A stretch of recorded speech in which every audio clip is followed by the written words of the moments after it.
Hello friends, so this is Sandeep. इस video series में हम बात करने वाले हैं रैग के बारे में। ठीक है। रिट्रीवल आर्गुमेंटेड जनरेशन, ये क्या होता है? अगर आपको खुद का चैट जीपीटी बनाना है, कभी ना कभी आप लोगों ने चैट जीपीटी, जेमिनी, ये सब सारी चीजें यूज किया होगा।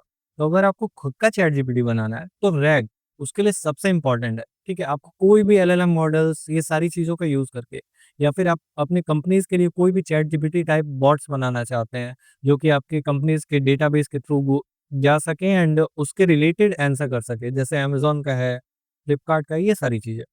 तो उसके लिए रैग सबसे ज़्यादा ज़रूरी है। So without wasting our time, let's start the video.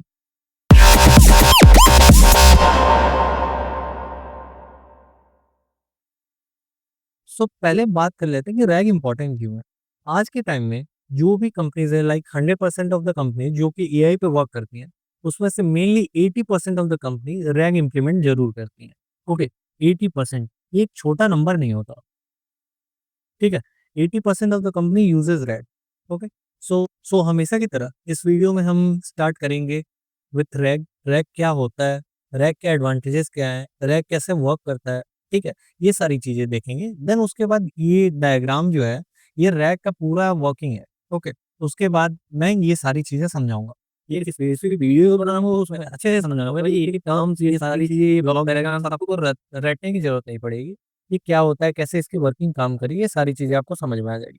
Okay, so let's start with RAG. Okay, retrieval augmented generation. ठीक है। रिट्रीवल रिट्रीवल का मतलब होता है फेचिंग। अब कहाँ से? डेटाबेस से। ठीक है। आर्गुमेंटेड का मतलब होता है कि कुछ जो रिट्रीव किए हो उसको इनहेंस करना, मेटा डेटा ऐड करके। ओके, तो इनहेंसिंग द रिट्रीव डेटा। ठीक है। जो भी डेटाबेस है, लाइक अमेज़न का डेटाबेस है, ओके, तुमने कुछ ऑर्डर किया, वो डेटाबेस में ऐड हो जाता है। तो तुम लाइक कस्टमर सपोर्ट टीम्स, उस पे अगर बात करते हो कि वेयर इज़ माय ऑर्डर, ठीक है? तो वो पहले गो थ्रू करता है कि आपने ऑर्डर किया है कि नहीं। ये सारी चीज़ें आपकी डिटेल्स निकालेगा, किस डेट को ऑर्डर किया था, फिर वहाँ से आपको डेटा निकाल के दे देगा। अब उसका एआई जो है, जो बॉट है, वो क्या करता है, उसको एनहांस करता है। Okay, after enhancing generation phase होता है, जो कि आपको आउटपुट दिखता है। ठीक है? तो ये हो गया जनरेशन फेज। ओके, तो देखते हैं रैग का डेफिनेशन क्या है। RAG is a method where AI model first retrieve the information, जैसा कि मैंने बताया, इसके वर्ड्स में ये retrieval augmented generation from the external source, database से। ठीक है। And then uses the information to generate an answer. Okay, like उसे इनहेंस करके नेचुरल लैंग्वेज में, ह्यूमन रीडेबल लैंग्वेज में उसे प्रोसेस करके देना। ठीक है, तो ये जनरेशन होता है। ठीक है। अभी इसका एग्जांपल ले लो कि एक स्टूडेंट है। ओके, एक स्टूडेंट है, वो क्लास में अगर गया, उसका टेस्ट है। ठीक है। तो उसको टेस्ट में जितना उसने याद किया, बस वही वो लिख सकता है। ठीक है, क्वेश्चन के अकॉर्डिंग उसे जितना याद होगा वही चीज़ लिख सकता है। लेकिन अगर इमेजिन करो, वही चीज़ अगर तुम्हें डेटाबेस डेटाबेस मीन्स उसको ओपन बुक अगर मिल जाता है, तब वो क्या करेगा? वो उस बुक के थ्रू जाएगा, जो क्वेश्चन नहीं आता होगा, उसका आंसर निकालेगा एंड उसको आउटपुट में देगा। ठीक है? तो ये एक एग्जांपल हुआ कि लाइक ओपन बुक की तरह वर्क करना, यही होता है रिट्रीवल आर्गुमेंटेड जनरेशन। इसमें आपको एक डेटाबेस के थ्रू एलएलएम आपका गो थ्रू करता है एंड आउटपुट निकाल के देता है। सो इससे क्या-क्या बेनिफिट होते हैं रैग की वजह से? इससे बेनिफिट होता है कि हैलुसिनेशन नहीं होता है, ठीक है? गेसिंग नहीं करता है कि एआई अगर उसको आंसर नहीं पता तो गेस करता है, ठीक है? लेकिन ऐसा नहीं होगा। तो अब हम इसे सिंपल वर्ड में एक समझते हैं, रैग है क्या? रैग हेल्प एन एआई, ठीक है? एआई मॉडल जो है, एलएलएम में हम रैग इम्प्लीमेंट करते हैं, ठीक है? तो RAG helps an AI to look up useful information before responding, जो कि वेक्टर डेटाबेस में उसे सर्च करता है, ठीक है? So the answer is more accurate and up to date. ठीक है? तो मैं इसका एक डायग्रामेटिकल रिप्रेजेंटेशन से समझा रहा हूँ। ओके, तो लेट्स थिंक कि एक एलएलएम है, ये एक एलएलएम है, ठीक है? अब ये एलएलएम तुम्हारा क्या करेगा? क्वेरी यहाँ पे पास करोगे, ठीक है? User query. यूज़र क्वेरी तुम्हारा इनपुट होता है। ये इनपुट गया एलएलएम के थ्रू और एलएलएम तुम्हारा आउटपुट दिया। अब इस केस में ये क्या कर सकता है? ठीक है? इसमें ये 2 चीज़ें कर सकता है। या तो इसको आउटपुट अगर पता है तो आंसर दे देगा, ओके? Direct answer. या तो गेस करेगा या तो हेलुसिनेट करेगा, ठीक है? ये 3 चीज़ें वो करेगा। लेकिन अब थिंक करो कि लाइक एक क्वेश्चन तुमने दिया, ठीक है? Let's take another colour, what is current news for today? And assume करो कि ये जो एलएलएम मॉडल है, ये अप टू डेट है, अप टू डेट टिल 2023 तक, ठीक है? 2023 जून तक है, ठीक है? तो अगर तुम इससे आज का न्यूज़ पूछोगे तो ये बताएगा? नहीं बताएगा, ठीक है?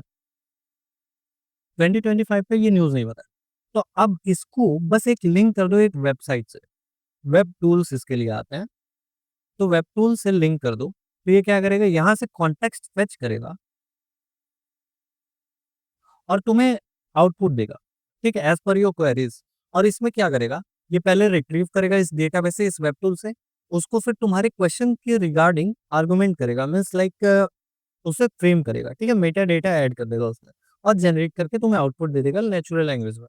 तो ऐसे रैग वर्क करता है, ठीक है? अब इसकी जगह वेब टूल्स की जगह हर एक कंपनीज़ लाइक अमेज़न अगर हो गई या फिर फ्लिपकार्ट हो गई, तो वो अपने डेटाबेस का एक्सेस दे देती है, ओके? तो ये डेटाबेस मान लो है, तो ये डेटाबेस से आंसर फेच करता है, ठीक है? कि कोई क्लॉथ देखते हो तो उसमें उसकी रिटर्न पॉलिसी ये सारी चीज़ें, तो डेटाबेस में वो सारी चीज़ें सेव होती हैं, ठीक है? तो अब तुम्हारा जो व्यू आता है, फ्रंट पेज पे जो व्यू आता है उसे व्यू बोलते हैं।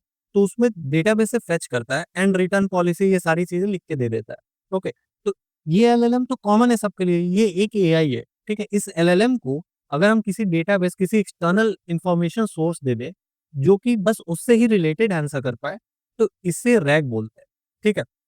तो इसमें बहुत सारी टर्मिनोलॉजीज़ होती हैं रैग में, ओके, जो कि ऊपर मैंने डायग्राम दिखाया था, इसमें बहुत सारी टर्मिनोलॉजीज़ यूज़ हुई है। तो मैं अभी बस टर्मिनोलॉजीज़ बता दे रहा हूँ। सो सी ये जो डेटाबेस है, इस डेटाबेस को हम लोग वेक्टर बोलते हैं, वेक्टर, ठीक है? Vector dB. अब इसमें जो कि इन्फॉर्मेशन जो कंपनीज़ का स्टोर होता है, ठीक है? इन्फॉर्मेशन जो स्टोर होता है, उसको हम लोग किस फॉर्मेट लाइक तुम्हारा पासवर्ड होता है उसको एन्क्रिप्ट करते हो, ये सारी टर्मिनोलॉजीज़ होती हैं, डाटा को सेव करने की। उसी तरह हम एम्बेडिंग यूज़ करते हैं, ताकि सर्च हो सके। फिर इस वेक्टर डेटाबेस में सर्चिंग के लिए कौन-कौन से बहुत सारे तुम्हारे पास एल्गोरिथम्स होते हैं। लाइक तुम्हारा सिमिलैरिटी सर्च एक हो गया,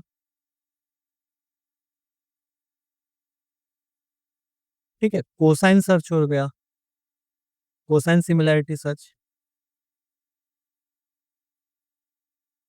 ठीक है? इस तरह बहुत सारे सर्च, बहुत सारे ट्रिक्स यूज़ होते हैं। अब उसके कुछ अपने ही प्रोस होते हैं, कॉन्स होते हैं, ये सारे मैं फर्दर वीडियोज़ में डिस्कस करूँगा। सो ये हो गया डेटाबेस। अब जो इन्फॉर्मेशन होता है, जो सेव किया जाता है, उसे हम लोग एम्बेडिंग करते हैं, एम्बेड करते हैं, ठीक है? एम्बेडिंग लाइक ये होता है, लाइक तुम्हारा देखो कैट हो गया, ठीक है? तो अब ये डिपेंड करता है तुम्हारे एलएलएम मॉडल पे, एम्बेडिंग मॉडल पे, ठीक है? वो कैसे काम करता है।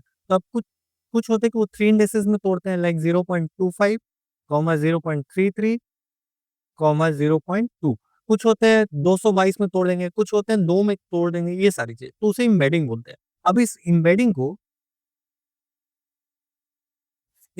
को डेटाबेस में स्टोर करना तुम्हारा डेटा एम्बेडिंग होता है, ठीक है? अब तुम्हारा एलएलएम तुम्हें पता चली गया और इस पूरे मॉडल को हम लोग रैग बोलते हैं, ओके? तो अब इसका एक सिंपल डेफिनेशन देख लेते हैं, रैग क्या है? RAG help an AI, AI तुम्हारा एलएलएम मॉडल है, to look up useful information before responding, ठीक है? So the answer is more accurate and up to date, ठीक है? तो इसीलिए इतना यूज़फुल होता है। सो आई होप कि सबको रैग क्या होता है ये चीज़ें समझ में आ गई होंगी। अब नेक्स्ट वीडियो में हम इसके एडवांटेजेस, डिसएडवांटेजेस एंड उसके बाद कोई एक एग्जांपल लेके, रियल लाइफ एग्जांपल लेके मैं समझाऊँगा एंड उसके बाद हम लोग रैग का वर्कफ्लो समझेंगे एंड वीएस कोड पे करके देखेंगे। ओके? अगर किसी को भी कोई क्वेरी हो तो please ping me in the comment section, I will reply to that. So मिलते हैं अपने नेक्स्ट वीडियो में। Till then take care, bye bye and Tata.